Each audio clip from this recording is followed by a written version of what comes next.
I'm Amy, thank you for tuning in. In this video I thought it would be the perfect time of year to do a summer horror and thriller recommendations video.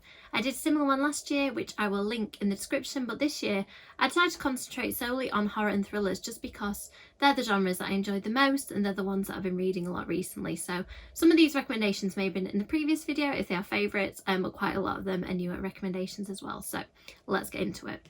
The first one is possibly a book that you've read if you're the type of person who is watching my channel, but I thought it bears a mention. This is my original, very battered copy of it. A big chunk of this is set in, I think it's summer, let me see, June 1958. So chunks of this I think are set in the summer from what I remember, but I just think that these books, like it, where it's like a group of kids solving crimes, sort of, you know, biking around. Shut up, Richie. Yeah, shut up, Richie. Oh, okay, trash the trash mouth, I get it.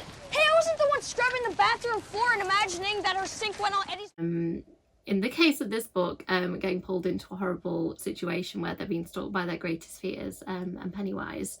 I just think that this is a really good book to read in summer. It's chunky, so if you've got any time off during the summer, it's a good time to pick it up if you haven't done so already. I'm planning a reread, I think, fairly soon, because I got a lovely new Ultimate Storyteller edition of this. Please check the content warnings because there are some parts of this book that have not aged well, and honestly, I'm not even sure what they were doing in there to begin with. If you've read it, I'm sure you know exactly what I'm talking about. But yes, I definitely recommend this one. It's one of my favourite Stephen Kings, so I will hopefully be picking this up again soon. Next up we have In Nightfall.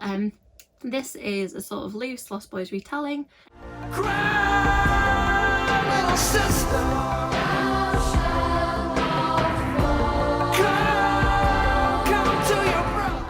Is my first Susan Young book. I'm definitely going to pick others up because I absolutely love her evocative writing style. I love the fact that it's a gender flipped Lost Boys retelling, and it is about two main characters who have to spend the summer with their grandparents after they got in some trouble, and they end up spending the summer in the town of Nightfall that is full of vampires. It has a great mystery at the heart. If you have watched Lost Boys and love it as I do, you'll get the kind of gist of the plot, but it does have some great surprises as well, and I just think that this is a brilliant summer read. Next up, probably my ultimate favourite summer read, The Beach.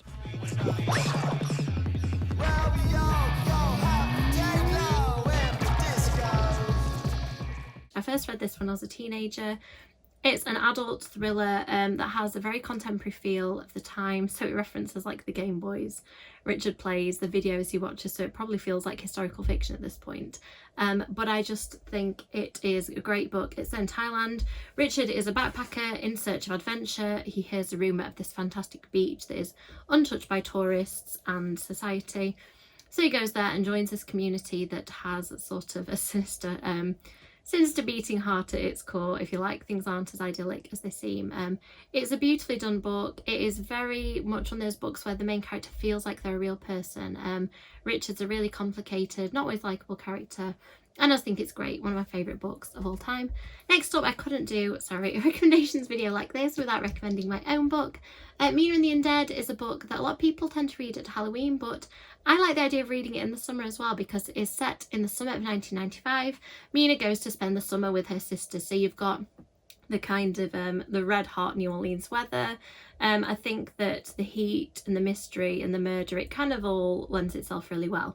If you don't already know, Mina is, as I said, visiting her sister, and she ends up working at the horror movie mansion where her sister works. It's sort of a horror movie experience.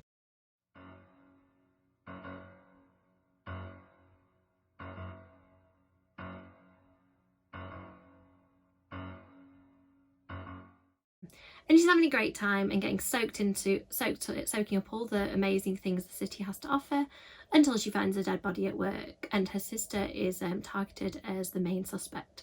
So Mina has to figure out what's happening with her sister's gorgeous roommate Jared before she or her sister or one of their friends becomes another victim. So hopefully this might be one that you might like to pick up this summer.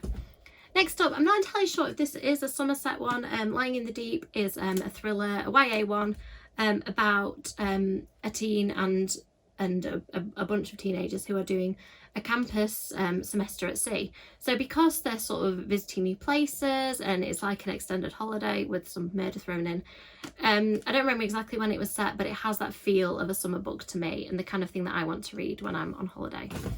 Next up, another book that I'm not sure of when it's set, but I feel like New Orleans, the weather is always so sultry and warm. Like, even I've heard, although I've only been in the summer when it was red hot, I've heard throughout the year, apart from some occasional points where it cools down, it kind of has that humidity, and there's something about the pace of the city that feels very summery to me. Like, people do things with the tourist industry, everything feels quite kind of relaxed and people doing things their own time. Some of the locals called it New Orleans time, I think.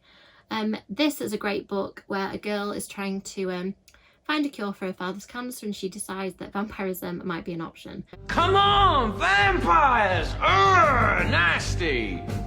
And it's one of those books where she goes, and as well as it having this serious undertone, she gets to enjoy New Orleans and have a great time. So because of that kind of holiday feel, I thought that this would be a good pick. So this is Vampire's Hearts and Other Dead Things by Margie Fuston. Next up, we have Good Girls Die First, another one where the season isn't massively clear. I'm not sure entirely of the weather and stuff like that, but a group of teens go to an abandoned amusement park because they have all been called there. They all have a secret that they're trying to conceal.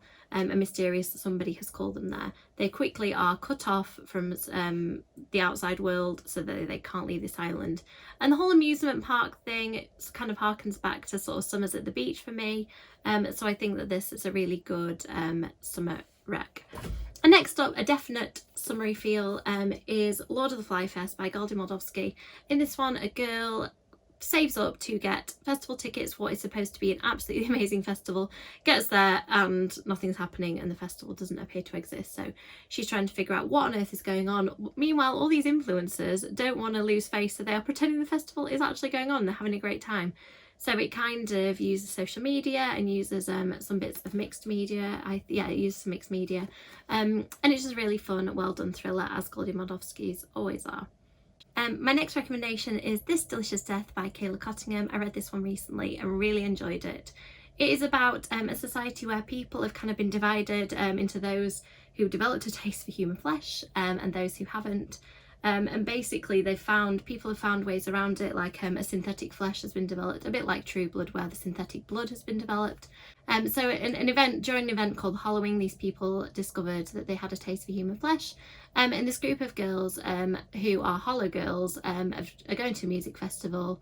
They've taken their synthetic flesh with them, so they're all prepared. But then one of them goes feral and accidentally eats one of the bands, a bandmate of one of the bands that they've gone to see. And it ends up being a mystery where you're trying to figure out what has happened, and the main characters are figuring out why some of these hollow people are starting to go feral and no longer being able to control their urges. It is really good. It's got that feel, if you're a fan of vampire or zombie books, this kind of falls somewhere in between.